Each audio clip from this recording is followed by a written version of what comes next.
Ontem meu vizinho esteve aqui, daí ele disse assim, chegou assim, aquele jeitinho dele assim, né? Cacau, às vezes o dia mal chega, né? Aí eu falei pra ele assim, às vezes o dia mal chega. E o que fazer quando o dia mal chegar? Daí ele ficou assim, olhando, ele é todo assim, né? Refletivo. Refletivo, reflexivo? Ah, sei lá, ficou pensando. Como é que fala? Pensando. Aí ele disse assim, tem que orar, né? Daí eu disse pra ele assim, não, tem que ter orado antes, porque às vezes quando o dia mal chegar, você não tem condições de orar. Você não tem palavras. Você começa a questionar, você começa talvez a murmurar e talvez a blasfemar, e é onde você perde a sua bênção, porque olha para a Bíblia. Eu falo para crentes, né? E então a crentes lê a Bíblia, olha para a Bíblia. A Bíblia, quando o povo de Israel era para ficar 40 dias, percorrer aquele caminho por 40 dias, eles ficaram 40 anos. Por quê? Por causa da murmuração. Então a gente pede muito. Então se a gente não tem tido reserva de oração, de jejum, de busca do Senhor lá atrás, quando o dia mal chega, a gente corre o risco de sucumbir. E o que é o dia mal? E ele vai chegar. Você está me enxugando praga. Não, alecrim dourado do campo, no deserto, no dia de chuva. Não, eu não estou enxugando praga. Mesmo porque às vezes tem gente que já é uma praga, né? Não precisa jogar. O dia mal vai chegar para todo mundo, porque enquanto nós estivermos aqui embaixo desse céu, nós estamos sujeitos a acontecer muita coisa boa, mas também acontecer coisas ruins. A questão é, quando o dia mal chegar, o que você vai fazer? O que eu vou fazer? E o que é o dia mal? O dia mal é um desemprego, você estava trabalhando numa empresa bacana, com salário bacana, e de repente você foi desligado por um motivo que você não encontra justificativa. Você se doou para aquela empresa, deu sangue para aquela empresa, e de repente você é desligado por um motivo banal, e aquilo te abala. Você pode ter se preparado para uma vaga de emprego numa empresa incrível e de repente você foi chamado para entrevista com toda a expectativa e chegou lá, não foi contratado, não foi selecionado. Outra pessoa ficou no seu lugar e por um motivo que você também não encontra justificativa, porque afinal de contas você estava preparado, não é? Mas não estava à altura do que eles exigiam, e isso te causa um sentimento de incapacidade, de impotência, de frustração muito grande e de não merecimento. Isso também pode abalar a sua estrutura. Você pode passar por uma traição de um amigo, não é? Que é doloroso, muito doloroso. Você confiou uma informação a uma pessoa, você confiou um segredo a uma pessoa e de repente você descobriu que essa pessoa foi infiel a ti, ela passou para frente essa informação. Você pode sofrer a traição de um cônjuge, que também é uma dor devastadora, só quem já passou tanto por uma quanto por outra sabe o tamanho da dor que é. Você pode passar por uma doença que aparece de repente e você se cuidou, você é uma pessoa que cuida da alimentação, que cuida da saúde, de repente você vai no médico e tem um diagnóstico ruim, ou você, ou alguém da família, ou alguém querido. Pode ser uma situação de morte na família ou de alguém próximo, pode ser uma situação de relacionamento que terminou, e todas essas situações, elas fugiram do seu controle. Então, o que acontece? Quando esse dia mal chega, ele mexe com a sua alma, porque são situações que você fez tudo que você tinha que fazer, você se doou, você fez a sua parte e de repente aquilo desmoronou diante de você com alguma situação como essas que eu listei. E aí, o que fazer? Né? Quando esse dia mal chegar, vou surtar, vou dar piti, vou querer morrer, vou querer sumir. Como um bom soldado, você não pode deixar para se municiar no dia da batalha. Tu já tem que ter arma reserva, já tem que ter munição, já tem que ter todo o arsenal ali reservado. E para nós cristãos, qual que é a nossa arma? É a oração, é o jejum, é a busca da palavra. Se a gente não tiver alicerçado lá atrás, reserva lá atrás disso tudo, a gente, quando chegar o momento da batalha, a gente corre o risco de ser abatido, né? Por quê? Porque a gente não se preparou. Recentemente eu vivi uma situação que eu não estava entendendo. Eu sempre tive vida de oração, sempre busquei muito a Deus, que eu amo buscar a Deus. Mas de uns meses para cá, o Senhor me levantou com muito mais intensidade. Às vezes eu tô aqui na minha facção costurando e 3 horas da tarde o Senhor levanta e vai orar. Mas assim, queima dentro de mim, levanta e vai orar. Eu vou, né? Eu obedeço, não entendi nada, mas eu ia. De madrugada, gente, eu deito para dormir, eu entro em coma, só no outro dia eu acordo. De madrugada o Senhor, Georgia, acorda, vai orar. Aí eu, estou cansada, levanta para orar. E eu levantava e ia orar. Jejum, às vezes não fazia tanto, e o Senhor me cobrando, você não jejuou essa semana ainda, você precisa jejuar. E aí eu encontrava um motivo aleatório e ia jejuar. E meio-dia, de manhã cedo, várias horas do dia, assim, ó, o Senhor me chamando para orar 6 horas da tarde, horários que eu não tô acostumada, 3 horas da tarde, 6 horas da tarde, não tô acostumada a orar nesses horários, né? Eu oro geralmente de manhã, quando eu levanto, eu tenho meu devocional, e à noite, quando eu vou dormir. E de madrugada, só se eu tô numa campanha, ou se o Senhor me acorda. E o Senhor me acordando, sabe assim, me chamando para oração com muito mais intensidade. E aí o meu dia mal chegou. E ele chegou para me arrasar.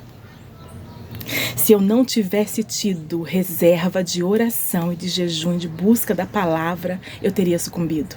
Porque mesmo sendo uma mulher cristã, temente a Deus, que ando com Deus, tenho um monte de falhas, não sou perfeita. Quem convive comigo sabe o monte de falhas que eu tenho. Mas eu tenho temor a Deus, eu tenho vida com Deus. O sofrimento que eu passei foi tão grande que eu pensei em dar cabo da minha vida. Mas como assim você, crente, pensa... Quieto. Porque o Senhor permitiu isso na minha vida, chegar a esses sentimentos, para que eu parasse de falar dos outros. Porque eu ficava apontando, é porque fez porque é fraco, é fraco. Todo mundo pra mim é fraco. Porque assim, ó, eu sou uma pessoa que o problema apareceu, eu vou lá e resolvo, né? E o que eu não resolvo, eu entrego pra Deus e Ele resolve. Mas existem situações que quando atinge a tua alma, você fica meio fora da cabeça, assim. E foge do teu controle. E aí eu questionei. E as orações que eu fiz sobre essa questão. E o jejum que eu fiz. Deus não ouviu? E começou a brotar aqueles pensamentos, sabe? E aí o Senhor me arrastou para a oração, porque eu não tinha forças para ir. Porque se isso acontece com todo mundo.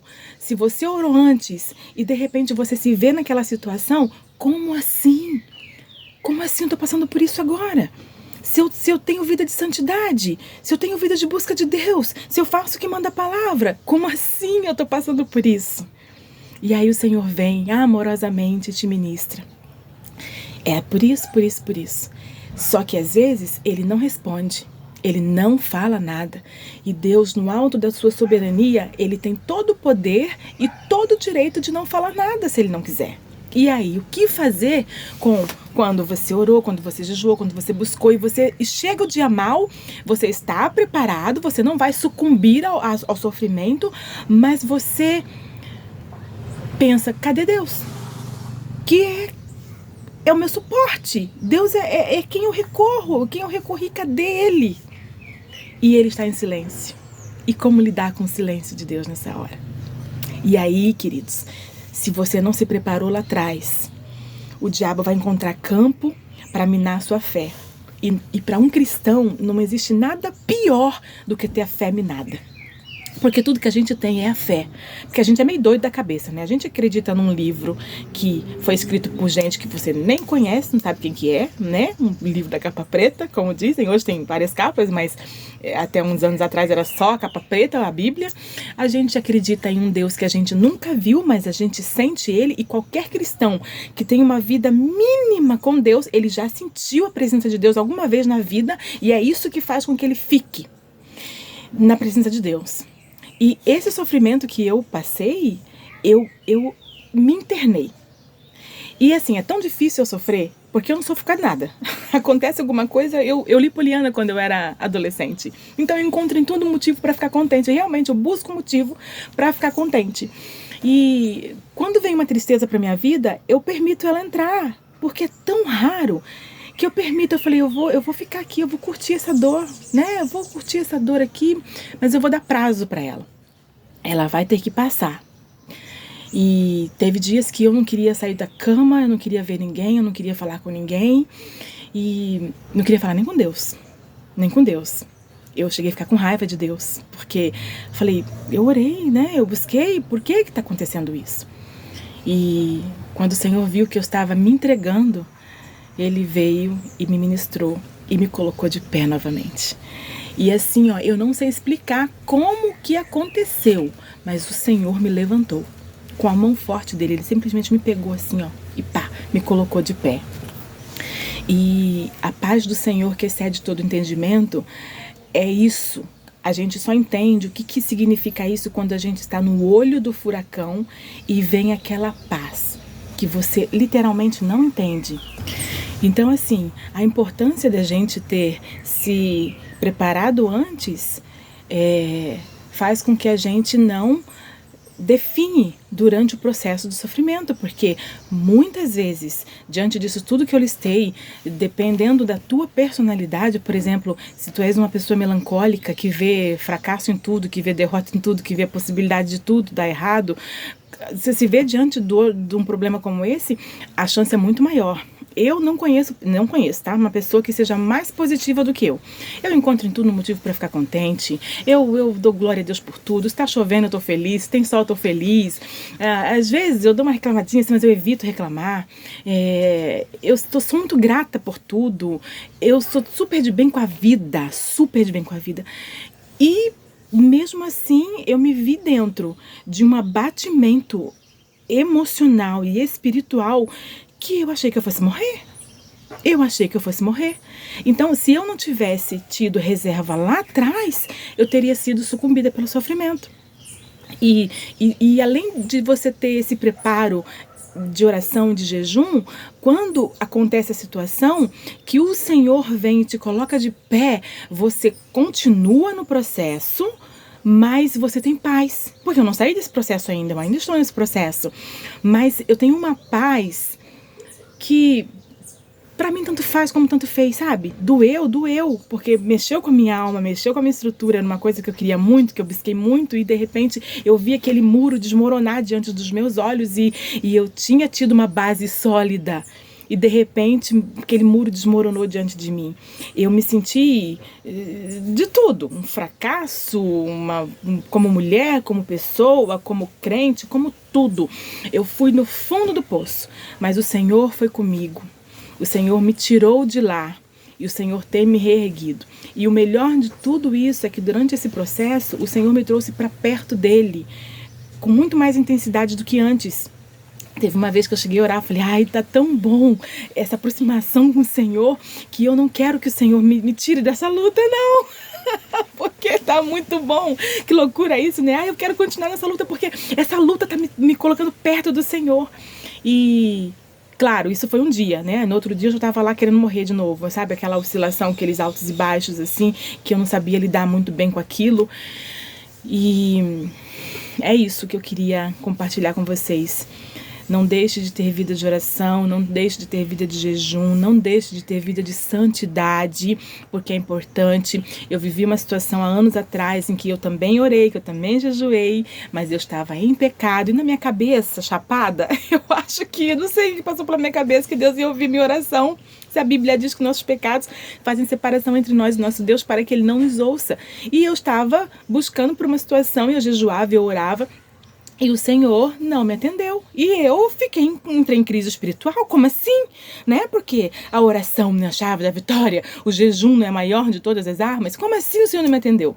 E eu fui no subsolo do fundo do poço por causa daquilo lá. E lá na frente o Senhor me ministrou e disse, Georgia, você estava em pecado. E mesmo eu te amando, eu não quebro os meus princípios, nem para te agradar. É santidade que eu quero. E não sacrifício, é obediência e não sacrifício. E eu não estava em obediência, né? Então, e dessa vez foi um pouco pior porque meus questionamentos, porque eu estava em santidade, buscando ao Senhor, buscando mesmo, porque eu já tinha tido essa experiência, e de repente, assim, desmoronou diante dos meus olhos. Como assim? Né? Se eu fiz tudo certinho, tudo como manda a palavra, e de repente, sabe, assim, foi horrível. E aí o Senhor veio amorosamente, me ministrou e me disse, é por isso. Mas não falou tudo não, tá? Eu ainda estou nesse processo, o Senhor não falou tudo. Mas Ele tem o controle de tudo e o que importa nesses momentos é a gente não perder a fé. E a única possibilidade da gente não perder a nossa fé, que é tudo que a gente tem, acreditar num Deus que a gente não vê, mas que a gente sente, e saber que Ele está no controle de tudo, é o depósito de oração e de jejum e de leitura da palavra diários lá atrás. É isso. Fique em paz, queridos. E que Deus esteja com você quando o seu dia mal chegar, porque Ele vai chegar.